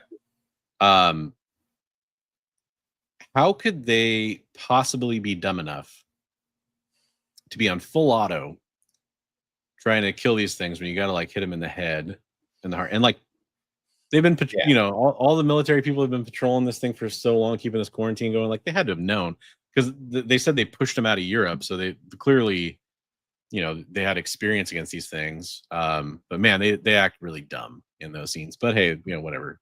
Yeah, but you know, it could be like you've got all of the veteran guys that were there originally. These are just these young guys that they're being brought in to cycle. Yeah, I know. Do the, I know. You know, so I know, but it's kind of just a weird side journey in the film, because you're like, is this going to be important? Not really. Not really that important. Just kind of more cannon fodder. I wondered what they were doing there. Enjoyed the movie for sure. Oh yeah. Yeah, I definitely enjoyed the movie. A lot more than I expected to. Right. So with this movie, I think we kind of have to talk about the end. Yeah. Which I kind of kept waiting for. Was it Jimmy? Was that his name? I kept waiting for him to come back into play. And sure, he did, right? Yeah. He's the guy at the end. Leading the Clockwork Orange gang of tracksuits, which was crazy. What's that called? Where they do all the parkour tracksuits. Yeah, parkour with like crazy parkour weapons and stuff. Yeah. Wait, there's a new Star Trek movie? Is it? I don't know, Chad. Trolling us? Is he doing the Chris on us? There's a new Star Trek series. Now I gotta like look it up. Is Jason Momoa? He's gonna be Lobo. That's the only other thing I can really think of that he's doing. Oh, he's in that new Apple TV show, Chief. That's right. Oh yeah. Chief of War. I don't know. Yeah, definitely. It's just such a good ending. It's such a strange ending. Richard, I understand your reasons for not liking Lobo. That makes perfect sense, brother. Do you hate Alf too? You can't. Alf's got to be like the worst, right? Is Alf like your Satan? He like eats cats, right? Yeah. I'm so curious. Now all I care about is the answer to that question. I want to know. You know who he doesn't hate? Garfield? Sydney Sweeney. Oh. That's fair. Did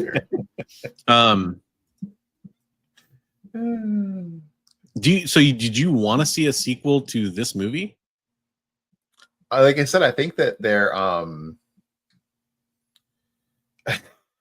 I think they're trying to set it up kind of like a Road Warrior universe. I could see a sequel to this movie, like where it's kind of like this is this world with, you know, the rage zombies and the survivors and exploring what other ways people have survived and what kind of weird little cults or cliques have developed, you know. So it could be interesting. Yeah. I definitely don't. I don't think I want to follow those characters. Is kind of the biggest thing I don't want from a sequel. Right. So that's the biggest thing. And I mean, I don't think they necessarily would, but it does seem like it's setting it up for a sequel at the end there in that way, which is kind of weird. I don't know, I really liked it. Yeah, no, I enjoyed the crap out of it. I thought it was super good. I give it 2 thumbs up and 1 alpha donger up as well. I love it. I love it. So, Alien Earth. Loving it. Holy crap. That is way better than I expected. So good. My one complaint is I kind of wish I saw more of how everything went sideways on the ship. But spoiler if anybody's watching this part that they haven't seen it yet. But yeah, spoilers for Alien Earth. 2 episodes are out. We're going to talk about both of them. We might still get that. Yeah, there's that scene in the first episode where they kind of set up some of the characters, and it seems like it'd be weird not to have a payoff, right? To especially like, I think it was named Tang, the Asian. I think it's supposed to be a synth, yeah. Yeah. But yeah, it's you just get those quick glimpses, little snippets of like everything going wrong, and it's like, oh my god, what happened? I was actually pausing, looking at stuff like to try to figure out what was going on. Well, so the things I love about the show are, first of all, it's not just xenomorphs. We have a few different alien species that they've brought back on the ships. Freaking eyeball thing. Oh my god. Some nightmare fuel. Yeah, like I can't really tell, and this, you know, not that this is a bad thing. I can't really tell how many alien species we're really dealing with. I can't tell if it's at least 2. I can't tell if it's 3 or 4 distinct ones though. Right. What's that plant thing that they were looking at that was and then there's the stuff that was in the GI tract of the one person on the operating table, and then there's the eyeball thing, which seems to be related to the little insect like ones that were sucking the blood out of the 2 guys. Eyeball separate. Then there's those weird little because it was in the cat. Yeah, the eyeball was in the cat. Maybe the eyeball is related to what was in the GI tract on the guy though, because that doesn't sound like a xenomorph. Right. They don't go that far. well, then there's that one, the scientist, the zookeeper scientist lady, who she was trying to cut her own eyeball out at the, because that's where she dies on the ground, right? Right. So Man, and I didn't expect him to go so hard on like they're gonna mash up Alien, Blade Runner, Predator, all this stuff. It's all going in. It's crazy. yeah, it's super good. Yeah, as far as things I don't like, though, you mentioned kind of one. So here's the thing that I don't like, and I reserve to say that like there's probably an explanation for this, but it seems like everyone's dancing around it in a way that seems dumb to me. The freaking ship crashes into the dude's headquarters, like their corporate headquarters or whatever. I can never remember Prodigy to their city. It's because the building it hits is like a inhabited by. Part of what it hits is an apartment building, but then they make it seem like it's like a corporate headquarters building too, or something like that too, that's next to it or something. Maybe not, but it's in their city at the very least. Because I started thinking about that. I was like, why did they? I mean, they could have intercepted the ship, right, and brought it in safely, but maybe they intentionally crashed it here to try to take down the other corporation, right? That's the part that's weird to me. Is it is if they're going to play it off as that was some kind of coincidence, that is going to bother the crap out of me. Yeah, no, I think it was intentional. I 100% think so, because I mean, geez, the odds of it not landing in the ocean if it's going to crash anywhere on Earth are slim anyway. Right, and then the part where when they're trying to negotiate the return of their property, and then he goes, what did he say? So predictable. And I wanted them to show the other side of it, where the what's the name of the company with the W? Yutani. Yeah, Wutani. I wanted to show the other side where she's like so predictable, like they wouldn't. So because they're sealing their own fate by not giving their stuff back to them. So yes, it's interesting. I guess there's one other thing too that kind of bothered me, which is the brother who's the medic. I forgot his name already. He encounters people at a couple points. First up, he's on his radio trying to tell everybody, hey, there's this thing, it's running around. He watches an entire party get massacred. He runs into these people who, end up being people who know him, who he is, but he doesn't know that. And he doesn't say, oh, by the way, that's not a bear. That's a friggin' it's an alien. Yeah. Like it just seemed odd that they don't mention, like there's some like dumb characters. There's always movie stuff like that, right? Where people don't share important integral stuff like that. We would like immediately be spouting to each other like, oh my God, there's a freaking xenomorph running around here, right? Because he's so keen on like trying to talk about that, and then he just seems to give up. Right. Yeah. But then what's confusing about that, Jay, is it seems like he didn't want it to crash there because he was trying to take it back to Yutani. But I was almost wondering if he was saying that stuff, if he put that stuff in the log so that it would be deniability, because he says guidance systems damage, blah blah blah. It's all in the log, right? Yeah, that's true.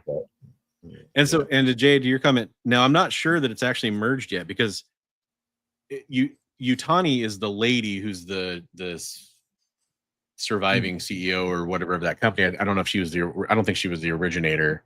Maybe. Yeah, it is merged at this point because it was Wayland and Yutani and then in the show.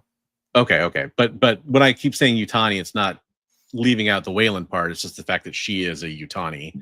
But I got you. Yeah, and Hermit. Thank you. I knew it started with an H, but that wasn't very helpful. But guy whose name starts with really H. Good. If you guys haven't watched the show, yeah, really good show. And the effects. I'm really curious to see what happens with the kids. Yeah, I mean, it's so the actors playing where they're speaking like children, yeah, in an adult body. It's hilarious. So what do you think is going on with Timothy Oliphant's character? He's the other synth. He's the guy with the white hair and white Oh, eyebrows. he's a straight synth. He's not somebody who's been ported over. So like they're talking about him at the beginning. He says, because remember he's saying like he can't have a conversation with someone he's hoping to have a conversation with someone who's more intelligent than him and everything. And she says, what about him? And he's like, he's nothing but facts and data. He doesn't actually, he's not actually smarter than me. Right. And I get that, but I'm just meaning like, doesn't it seem like there's something more going on with his character? Like it seems, I don't know. To me, I get he's up to something. They've kind of, haven't they kind of always alluded that there's something kind of screw loose on a lot of the synths? Like, true.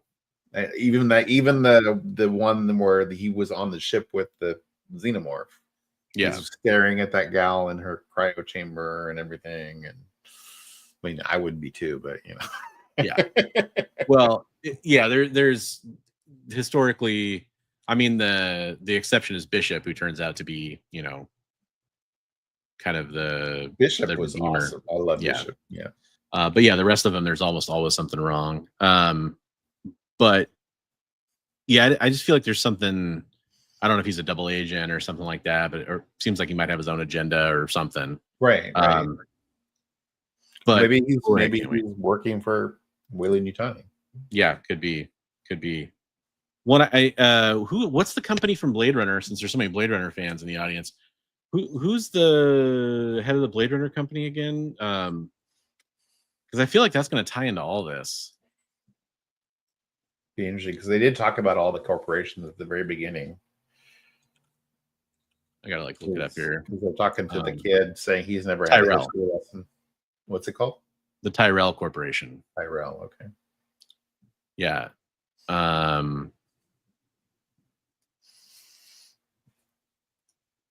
You see, I don't know if he's the first hybrid as much as I think he might be the first Tyrell replicant. Or like a replicant, I should say, not the first replicant. Gotcha. That's kind of the impression I got for some reason, but I think because he looks a little bit like one of the replicants, maybe. He does kind of look like now they mention it. Yeah. But I don't know. We'll see. I'm excited for this, and yeah, like Richard had a comment here about. They righted the ship on Aliens and Predators. I mean, like, we didn't really talk about it, but there was that Predator film, Killer of Killers. Yeah. That was really good. I enjoyed the crap out of that, too. That was really good.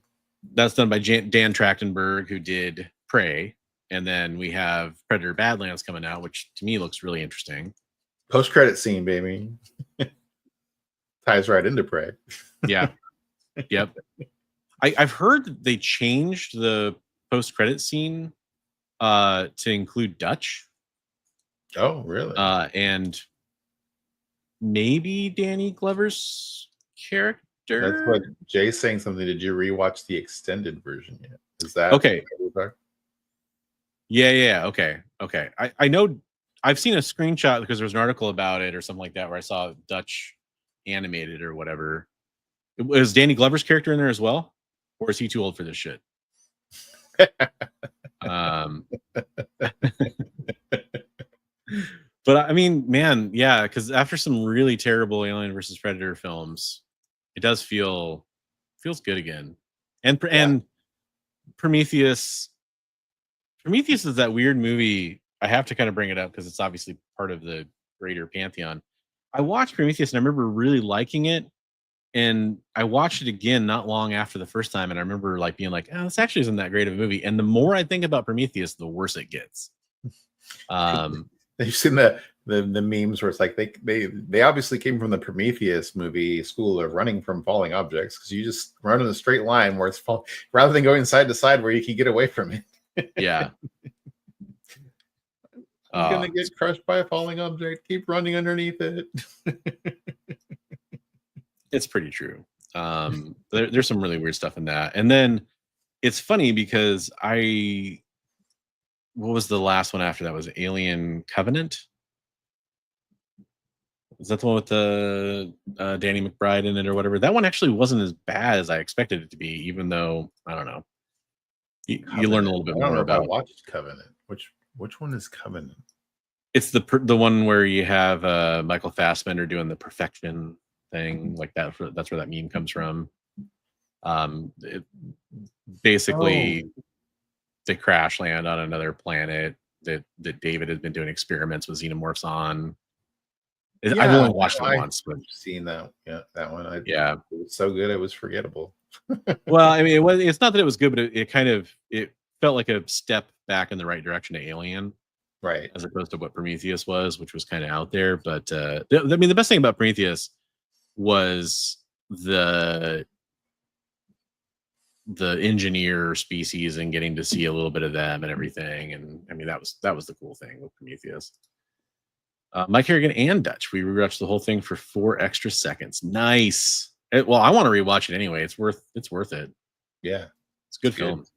I like anthologies, and it's an anthology that has a special twist on it because it all kind of comes together again. I didn't really expect that. Maybe that's what everybody expected when they watched the movie. I just thought it was gonna be like anthology story, anthology story, anthology story. You're done, and then it comes back for the third act, and it's like, what? Is that X-Men? I'm pretty sure it's from Alien Covenant. Now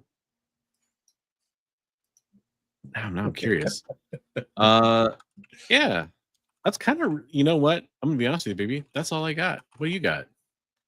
I don't know. There was a few other films on that list, but I haven't seen a lot of them. What else we got? What else we got on that list? I noticed that Weapons is shot up again. It was like 50,000 last week. It's 88 or something. Yeah, it makes sense. It's actually, it's got a chance of surpassing Final Destination Bloodlines. That was enjoyable. Okay. That was yeah. I mean, you can talk about it. I haven't seen Mission Impossible, F1, or Final Destination. I haven't seen Final Destination. Man, the advertising campaign for that was great. They had the log trucks with the Final Destination stuff on it. I mean, I definitely saw that. Those were on point. Yeah, no, they continue to come up with amazing, impressive ways for people to die. You're right, Jay. You're right. I'm sorry. Good point. I haven't seen Elio. I haven't seen Elio yet. I did watch Karate Kid Legends. That was all right. Okay. I started Ballerina. Yeah, I enjoyed Ballerina. I haven't seen Bad Guys 2, Freakier Friday. I started The Accountant 2. Couldn't really finish either of those movies. So I mean, I will. Well, I saw Materialist and The Accountant 2. I've seen both of those. I saw Megan 2.0. I haven't seen that. It was all right. I haven't seen Venetian Scheme. Started watching Bring Her Back the other day. I mean, a lot of these are on my queue. It's just I just don't have a lot of time, so it's like I got to be very, very intent on watching a movie. I started watching Primal too. You put it on that queue thing, and I was like, oh. So I watched that. Yeah. The art style on that is so good. It's just very Joe Kubert like looking stuff, and I love it. Yeah, doesn't it turn into like a campy action movie or something? Kinda, yeah. Kinda. It's not. Yeah, it's not the movie that the first one was. It has some. You've got to change things up. You can't have the exact same movie over and over again, right? So yeah. Picked up a couple comic books. I don't know if you want to see them. Yeah, let's see some comic books. I like comical books.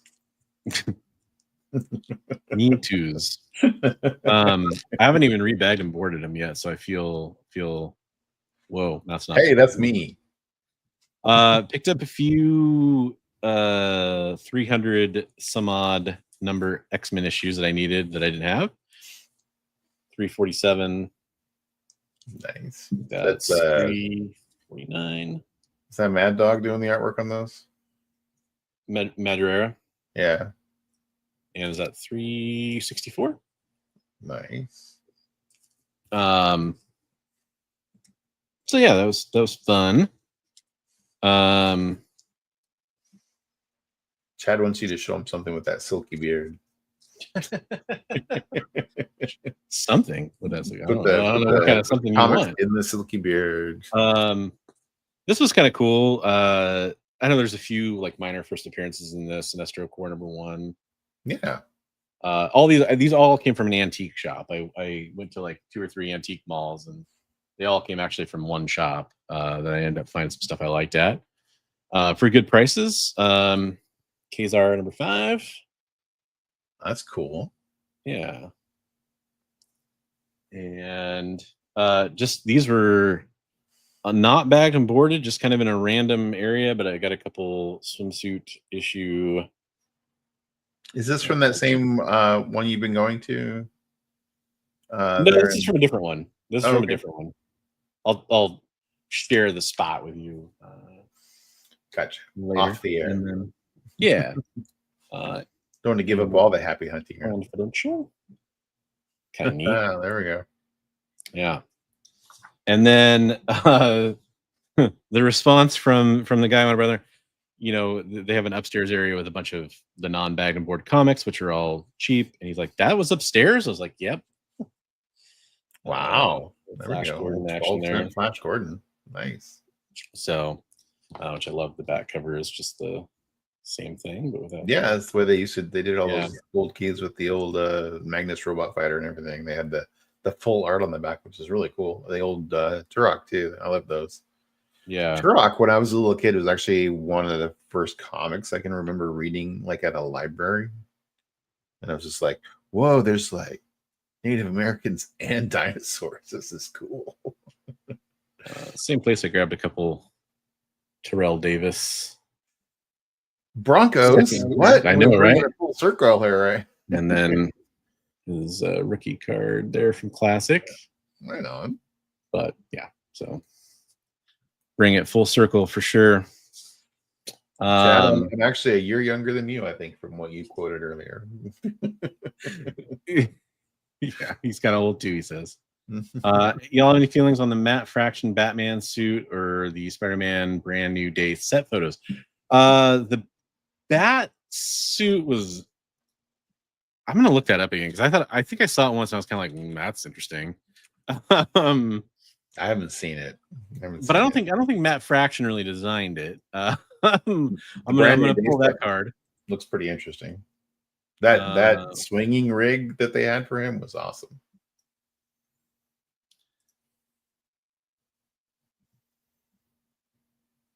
People are like, why? They're like, there's a lot of moving video of stuff on the set that's getting intentionally put out there. Like, what is going on? Yeah, the same thing. There's been some photo leaks from Doomsday too that were odd. Like you wouldn't have seen that during like Infinity War Endgame, you know? Right. I don't know. I'm looking at it. Is this the right suit that I'm thinking of? Seems fine. Haven't seen it. Seems fine. And then the brand new, that's just kind of whatever, man. It's so why is everyone okay with Tom Holland's teenage dad bod? I don't know. I didn't really think it looked that different. Okay, so if it's the one I'm seeing, it's not the costume I'm thinking of. It kind of looks like a retro classic kind of. I'm trying to find a good picture of it. Here, I'll just do this.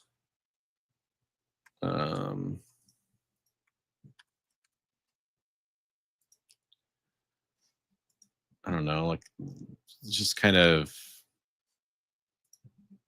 got a blue logo is kind of the biggest thing, it seems like. Oh, is that the big change? The blue logo? Yeah. Okay. Yes. It's not the one there's some other Batman costume I saw floating around that looked more wild, like it had a lot of gold on it. I guess it's not this though. And then the Tom Holland stuff, it's fine. I don't know. I don't really care about set leaks because they do so much of those costumes and stuff post production wise that it's just kind of like, all right. Right. I think I'm excited about like what we've heard so far. We're gonna have rampaging Hulk back in there, and that sounds cool. Has potential for sure. I just my general mindset is I try not to get very worked up about films until I can actually get a chance to see them, because it's like, we always say that. Oh, looks good. Look, we'll see. Let's see what we get. Right. It's just too many. I'm jaded. I've too much. Oh, this looks awesome and ended up being terrible, and too much. This looks terrible. Actually, it was fine, or it was good. Right. So I watched Jurassic, the Jurassic movie with a friend this weekend, and she was like, "I thought that was going to be terrible, and it was really good." Yeah, it was fine. We talked about that last week. No, she's like, "I really enjoyed that. I thought it was going to be awful." I'm like, you picked it out of the list. How could you think it was going to be awful? Are we not professionals? So yeah, it's a weird one.